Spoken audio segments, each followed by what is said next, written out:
ক্যালকাটা ল কলেজে প্রথম নয়, এর আগেও একই অভিযোগ উঠেছিল। কলেজের বিরুদ্ধে মুখ খুললেন আরো এক প্রাক্তনী, মুখ খুললেন মন্ত্রী ক্ষিতি গোস্বামীর মেয়ে কস্তুরী গোস্বামী। ল কলেজের প্রাক্তনী, কলেজের বিরুদ্ধে আপনি একটা কেস করেছিলেন, কি কেস করেছিলেন এবং কেন করেছিলেন?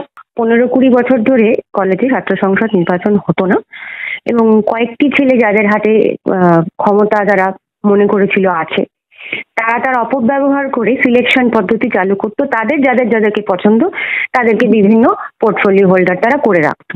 বলছি 2008-এর কথা।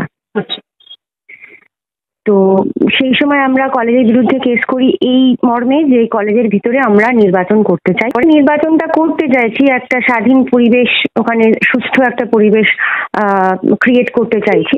সেই কারণে যারা সিলেকশনটা বহু বছর ধরে করছে তাদের তো অসুবিধা হয়ে যেত। তখন তারা কলেজের গেট বন্ধ করে এবং সেই সময় কলেজের যিনি দ্বাররক্ষক ছিলেন তাকেও চাপ দিয়ে ব্যবহার করে কলেজের গেট বন্ধ করে তারা কিন্তু আমাদের উপর নানান রকম অস্ত্র হাতে নিয়ে এবং প্রচন্ড মানে অ্যাজিটেশন নিয়ে আমাদের উপর কিন্তু একটা তেড়ে এসেছিল। গভর্নিং বডির মিটিং সম্ভবত বহু বছর যাবত ডাকাই হয়নি, কিন্তু যতদূর আমি জানি এখন যিনি গভর্নিং বডির হেড ছিলেন ওই সময় উনি ছিলেন এবং আমরা গভর্নিং বডিকে, অর্থাৎ আপনি অশোক দেবের কথা বলছেন? অশোক দেব বাবুর কথাই বলছি, হ্যাঁ।